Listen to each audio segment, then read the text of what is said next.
Welcome to the deep dive. Today we're digging into some sources that aren't just launching a product, they're really setting up a big strategic choice for, well, pretty much any modern company. That's right. We're looking at organizational complexity, how decisions get made, and these two paths laid out. Yeah, paths based around this new platform, Theta Coach. It calls itself the CRM that actually closes deals. Big claim. A very big claim. And it's tied into this underlying tech called FIM, which is supposed to tackle the whole AI black box problem. Okay, so let's break that down. The mission here seems to be decoding this fork in the road. You got path A, the old way. Right, the brute force method. Just keep doing more of the same, volume repetition, stick with what you know, even if it's getting harder. And path B. That's the leap, inside-out alignment. Using tech, specifically this Theta Coach platform, to align your internal complexity, your data, your processes with the outside world. It's uncertain, but potentially transformative. Transformative is the word they use. So is it just hype? Or is this alignment thing really the key, as they say, to future-proofing? Well, that's what we need to figure out. Okay, let's start where the rubber meets the road. Fails. The guide a coach kicks off by basically attacking standard CRMs. Yeah, the founder's argument is pretty blunt. Generic CRMs train generic salespeople. Ouch. So the goal isn't just more calls. No, definitely not. It's all about better conversations. Quality over quantity. Interesting shift. What jumps out immediately, though, is how they handle the tech side, the infrastructure. Oh, yeah. This is pretty disruptive. They're hitting a major pain point, vendor lock-in. How so? The promise is actual data ownership. You own the database. It's Supabase, which is basically PostgreSQL. You own the SQL. You own your leads. Wait, so the platform is just like an interface on your database? Pretty much. A very smart rendering layer, but fundamentally it's built on your data, not theirs. You can take it and go. That's huge for anyone who's been burned by big enterprise contracts. No more data ransom. Okay, so if it's about better conversations, how does the AI actually do that? Is it just generating scripts? That's where they bring in this challenger sales AI. It's not just static scripts. It's supposed to be dynamic, adjusting based on the conversation. Dynamic. Focusing on what they call belief transformation. The goal is to help the salesperson challenge the client's assumptions, not just nod along. Okay, actively changing minds. And they mention practice calls. Yes, practice calls with the AI. So the system itself is actually coaching the seller on how to have these more challenging, more effective conversations. It's training individuals, not just tracking metrics. The sources throw out a really big number here, closing 3 times more deals. I mean, come on.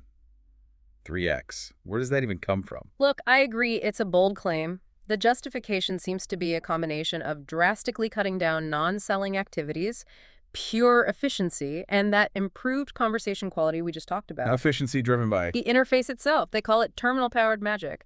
Think command line speed for sales pros. Whoa, hold on. Command line. Like, Delabash opened the page to call my next lead.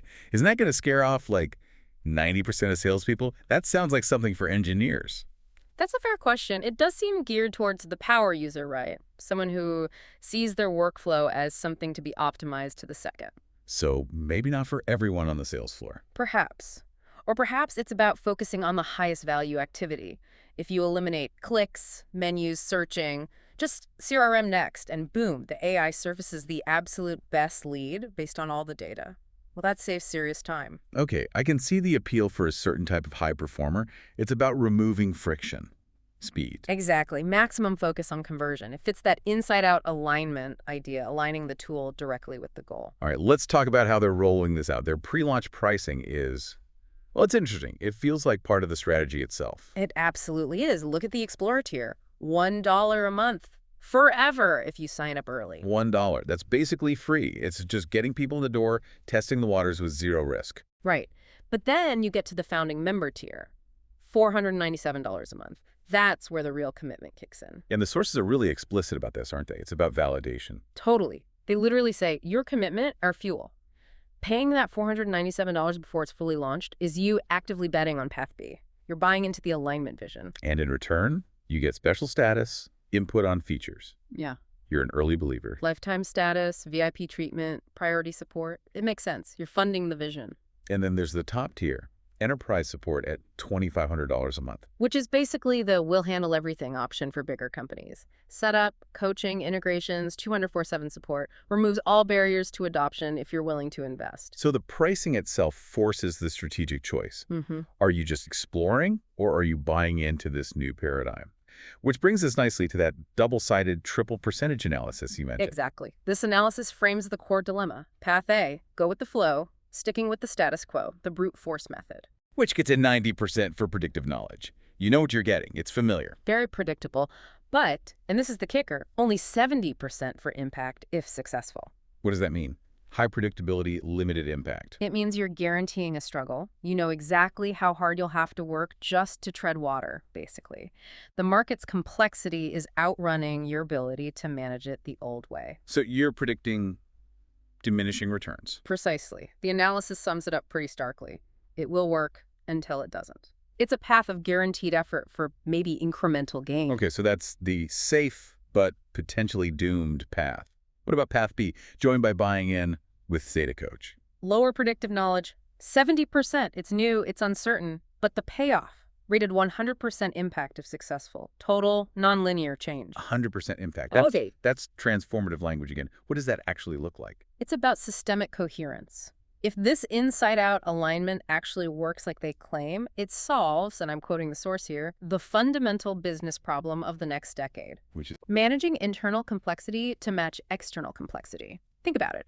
Right now, a change in strategy involves sales, IT, legal, compliance, all moving at different speeds, often out of sync. yeah, organizational drag. It takes forever. Right.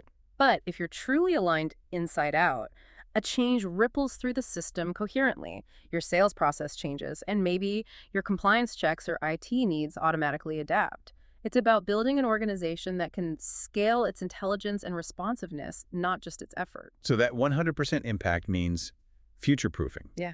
Against market shifts, regulations, everything. That seems to be the argument, creating a lasting advantage by making the organization itself more adaptable and coherent. So the choice boils down to the certainty of a limited, potentially diminishing outcome with path A versus the uncertainty of a potentially game-changing one with path B. That's the strategic crossroads presented. And interestingly, this whole idea of alignment and crucially verifiability connects directly to the other major issue in the sources, AI accountability.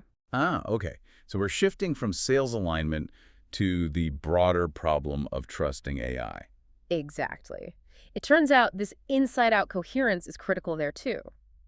This brings us to what the sources call the AI black box crisis. And they frame it with a test, the universal AI test that always fails. Yeah, and the test sounds simple. Ask any major AI platform, OpenAI's, Google's, Microsoft's, a basic question. Which is? Show me the exact data points you used, the specific inputs that led to this specific decision, and give me hardware proof. Hardware proof. Yeah, not just a statistical explanation or confidence score, proof from the machine itself about what data was physically accessed. And they can't do it. According to these sources, no. With current mainstream AI architectures, it's technically impossible. They can tell you what it decided, maybe give a plausible why, but they can't provide that low-level verifiable audit trail. Okay, why is that impossibility such a crisis? What are the real risks here? Huge risks. Think legal liability.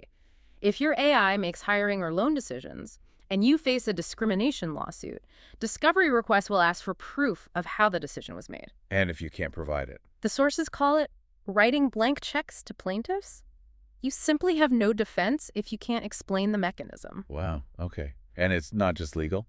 No, the financial hit is massive too. You've got huge potential fines like the EU AI Act, up to $35 million they mention. Plus, there's customer trust. Right, if the AI hallucinates or makes a really bad, unexplainable call. Gartner research cited says that could cost you up to 40% of your customers.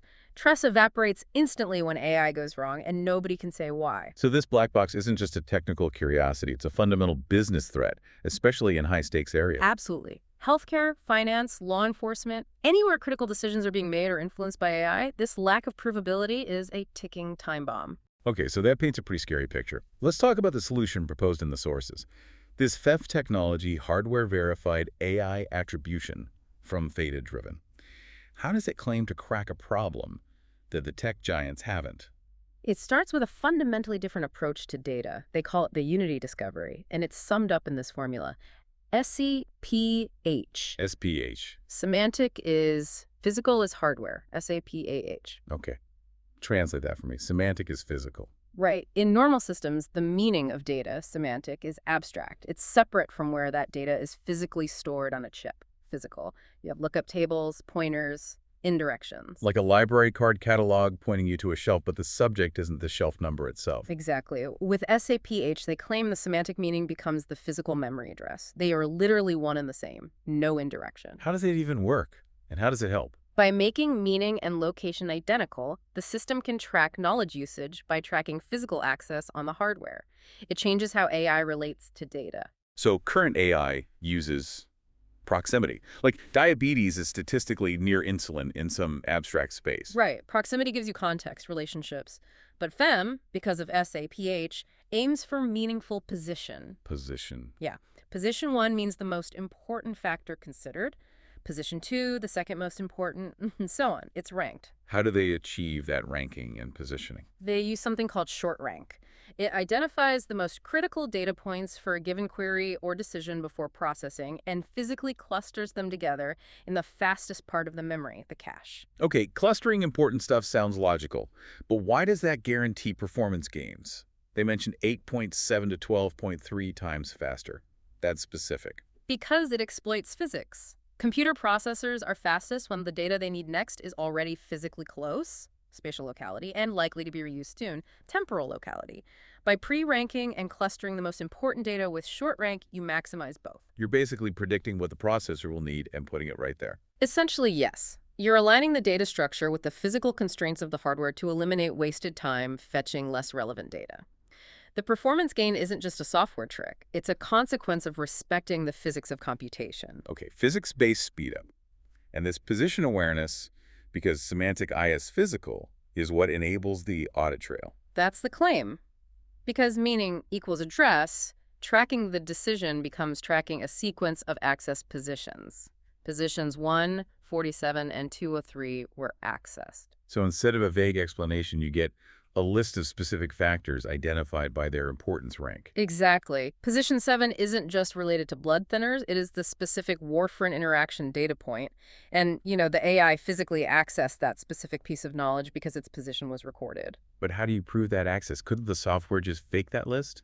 This is where the hardware proof comes in. This is the crucial last piece. They use standard low-level hardware counters already built into CPUs, Intel, and AMD MSRs, machine-specific registers. MSRs, I've heard of those for performance tuning, maybe. Right. They're designed for monitoring physical hardware events, cache hits, memory reads, instructions executed.